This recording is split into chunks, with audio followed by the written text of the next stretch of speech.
जय श्री राधे कृष्ण। हमारे हिंदू धर्म में एकादशी तिथि का विशेष महत्व होता है। इस दिन हर मनुष्य को भगवान श्री विष्णु की पूजा करनी चाहिए और भगवान की भक्ति में खुद को लगाना चाहिए, साथ ही सत्कर्म करना चाहिए।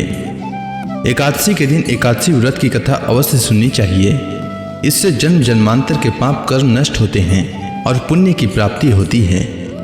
महीने में 2 बार एकादशी पड़ती है। हर एकादशी का अपना अलग महत्व होता है और हर एकादशी से जुड़ी एक कथा होती है। एकादशी के दिन हर एकादशी से जुड़ी कथा सुननी चाहिए। साथ ही 11 माता की कथा भी सुननी चाहिए। 11 माता की कथा के श्रवण मात्र से सभी प्रकार के पाप कर्म नष्ट हो जाते हैं। साथ ही एकादशी का व्रत का पूरा फल प्राप्त होता है। आइए सुनते हैं 11 माता की कथा। एकादशी भगवान विष्णु की साक्षात शक्ति है। जिस शक्ति ने उस असुर का वध किया है जिसे भगवान भी जीत पाने में असमर्थ थे, उस शक्ति के आगे मनुष्य के पाप रूपी असुर भला कैसे टिक सकता है। जिस शक्ति ने देवताओं के कष्ट को हर कर उन्हें सुख दिया, वह प्राणी मात्र को क्या नहीं दे सकती। सुख, समृद्धि, शांति और मोक्ष, समस्त सुख सहज ही प्राप्त हो जाते हैं। 11 माता की भक्ति में इतनी शक्ति है कि जिसके प्रभाव से मनुष्य को सहज ही सभी प्रकार के सुख प्राप्त होते हैं और अंत समय में मोक्ष की प्राप्ति होती है। 11 माता की कथा के अनुसार सतयुग में एक महाभयंकर दैत्य हुआ करता था। उसका नाम मूर था। उस दैत्य ने इंद्र आदि सभी देवताओं पर विजय प्राप्त कर उन्हें उनके पद से हटा दिया। तब इंद्र ने भगवान शंकर से प्रार्थना की, हे भोलेनाथ, हम सब देवता मूर दैत्य के अत्याचारों से दुखी होकर मृत्यु लोक में अपना जीवन व्यतीत कर रहे हैं। राक्षसों के भय से हम बहुत दुख और कष्ट भोग रहे हैं। मैं स्वयं बहुत दुखी और भयभीत हूँ। अन्य देवताओं की तो बात ही क्या करें। अतः हे कैलाशपति, कृपा कर आप मूर दैत्य के अत्याचार से बचाने का उपाय बताइए। देवराज इंद्र के प्रार्थना सुनकर भगवान शंकर ने कहा, हे देवेंद्र, आप भगवान श्री विष्णु के शरण में जाइए। मधु कैटभ का संहार करने वाले भगवान विष्णु देवताओं को अवश्य ही इस भय से मुक्त करेंगे। भगवान शंकर के आदेश का पालन करते हुए इंद्र तथा अन्य देवता क्षीर सागर गए, जहां पर भगवान श्री विष्णु शेष शैया पर विराजमान थे। इंद्र सहित सभी देवताओं ने भगवान विष्णु को देखा और उनके समक्ष उपस्थित होकर उनकी स्तुति करने लगे। वे कहने लगे, हे तीनों लोकों के स्वामी, आप स्तुति करने योग्य हैं। हम सभी देवताओं का आपको कोटि कोटि प्रणाम है। हे दैत्यों के संहारक, हम आपकी शरण में हैं। आप हमारी रक्षा करें। हे त्रिलोकपति, हम सभी देवता दैत्यों के अत्याचार से भयभीत होकर आपकी शरण में आए हैं। इस समय दैत्यों ने हमें स्वर्ग से निकाल दिया है और हम सभी देवता बड़ी ही दयनीय स्थिति में मृत्यु लोक में विचरण कर रहे हैं। अब आप ही हमारे रक्षक हैं, हमारी रक्षा करें। हे जगन्नाथ, आप हमारी रक्षा करें। देवताओं की करुण पुकार सुनकर भगवान श्री विष्णु बोले, हे देवगणों, वह कौन सा दैत्य है जिसने देवताओं को जीत लिया है।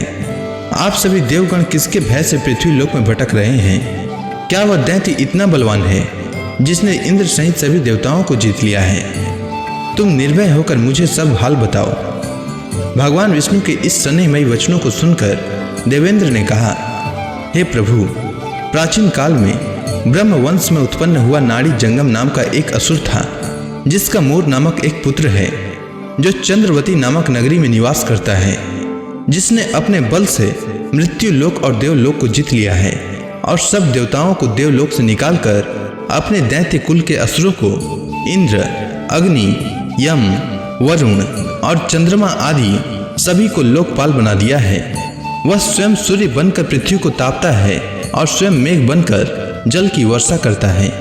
अतः आप इस बलशाली भयानक असुर का संहार करके देवताओं की रक्षा करें। देवेंद्र के मुख से ऐसे वचन सुनकर भगवान विष्णु बोले, हे देवताओं, मैं आपके शत्रु का शीघ्र ही संहार करूंगा। आप सभी इसी समय मेरे साथ चंद्रवती नगरी चलिए। देवताओं की पुकार पर भगवान विष्णु तुरंत ही उनके साथ चल दिए। उधर दैत्य राज मूर ने अपने तेज से जान लिया था कि श्री विष्णु युद्ध की इच्छा से उसकी राजधानी में आ रहे हैं। अतः अपने राक्षस योद्धाओं के साथ वह भी युद्ध भूमि में आकर गरजने लगा। देखते ही देखते युद्ध शुरू हो गया। युद्ध शुरू होने पर अनगिनत असुर अपने अस्त्र शस्त्रों को धारण कर देवताओं से युद्ध करने लगे, किंतु देवता तो पहले ही डरे हुए थे। वह अधिक देर तक राक्षसों का सामना न कर सके और भाग खड़े हुए। तब भगवान विष्णु स्वयं युद्ध भूमि पर आ गए। दैत्य पहले से भी ज्यादा जोश में भरकर भगवान विष्णु से युद्ध करने लगे। वे अपने अस्त्र शस्त्रों से उन पर भयानक प्रहार करने लगे। दैत्यों के आक्रामक वारों को श्री हरि विष्णु अपने चक्र और गदा के प्रहारों से नष्ट करने लगे। इस युद्ध में अनेक दैत्य सदा के लिए मृत्यु की गोद में समा गए, किंतु दैत्यराज मूल भगवान विष्णु के साथ निश्चल भाव से युद्ध करता रहा। उसका तो जैसे अभी बाल भी बांका नहीं हुआ था। वह बिना डरे युद्ध कर रहा था। भगवान विष्णु मूल को मारने के लिए जिन जिन शस्त्रों का प्रयोग करते वे सब उसके तेज से नष्ट होकर उस पर पुष्पों के समान गिरने लगते। अनेक अस्त्र शस्त्रों का प्रयोग करने पर भी भगवान विष्णु उससे जीत न सके। तब वे आपस में मल्ल युद्ध करने लगे। भगवान श्री विष्णु उस असुर से देवताओं के लिए सहस्त्र वर्षों तक युद्ध करते रहे, किंतु उस असुर से न जीत सके। अंत में भगवान विष्णु शांत होकर विश्राम करने की इच्छा से बद्रिकाश्रम स्थित 38 कोस लंबी एक द्वार वाली हेमवती नाम की एक गुफा में प्रवेश कर गए। उस गुफा में भगवान ने शयन किया। भगवान विष्णु के पीछे पीछे वह दैत्य भी चला आया था। भगवान श्री हरि विष्णु को सोता देखकर वह दैत्य उन्हें मारने को तैयार हुआ। वह सोच रहा था कि आज मैं अपने चीर शत्रु को मारकर हमेशा हमेशा के लिए निष्कंटक हो जाऊंगा, परंतु उसकी यह इच्छा पूर्ण न हो सकी, क्योंकि उसी समय भगवान विष्णु की देह से दिव्य वस्त्र धारण किए एक अत्यंत मोहिनी कन्या उत्पन्न हुई और राक्षस को ललकार कर उससे युद्ध करने लगी। उस कन्या को देखकर राक्षस को घोर आश्चर्य हुआ और वह सोचने लगा कि यह ऐसी दिव्य कन्या कहां से उत्पन्न हुई, और फिर वह असुर उस कन्या से लगातार युद्ध करता रहा। कुछ समय बीतने पर उस कन्या ने क्रोध में आकर उस दैत्य के अस्त्र शस्त्रों को टुकड़े टुकड़े कर दिए। अब तो उस दैत्य को बड़ा ही क्रोध आया और वह सारी मर्यादाएं भंग करके उस कन्या से मल्ल युद्ध करने लगा। उस तेजस्वी कन्या ने उसको धक्का मारकर मूर्छित कर दिया और उसकी मूर्छा टूटने से पूर्व ही उसका सिर काटकर धड़ से अलग कर दिया। सिर काटते ही वह असुर पृथ्वी पर गिरकर मृत्यु को प्राप्त हुआ। बाकी बचे असुर अपने राजा का ऐसा दुखद अंत देखकर भयभीत होकर पाताल लोक में भाग गए। भगवान विष्णु जब निद्रा से जागे तो उस असुर को मरा देखकर उन्हें घोर आश्चर्य हुआ और वे सोचने लगे कि इस महाबली को किसने मारा है। तब वह तेजस्वी कन्या श्री हरि से हाथ जोड़कर बोली, हे जगदीश्वर, यह असुर आपको मारने को उद्यत था, तब मैंने आपके शरीर से उत्पन्न होकर इस असुर का वध किया है। कन्या की बात सुनकर भगवान बोले, तुमने इस असुर को मारा है, अतः हे कन्या, मैं तुमसे अत्यंत प्रसन्न हूँ। इसे मारकर तुमने तीनों लोकों के देवताओं के कष्ट को हरा है, इसीलिए तुम अपनी इच्छा अनुसार वरदान मांग लो, मैं तुम्हारी प्रत्येक इच्छा को पूर्ण करूंगा।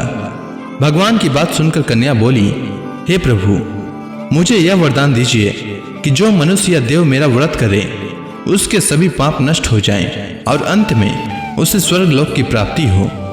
मेरे व्रत का आधा फल रात्रि को मिले और उसका आधा फल एक समय भोजन करने वाले को मिले। जो श्रद्धालु भक्ति पूर्वक मेरे व्रत को करे वे निश्चय ही वैकुंठ लोक को प्राप्त करे। जो मनुष्य मेरे व्रत में दिन तथा रात्रि को एक बार भोजन करे वह धन धान्य से भरपूर रहे। कृपा करके मुझे ऐसा वरदान दीजिए। भगवान श्री विष्णु ने कहा, हे कन्या, ऐसा ही होगा।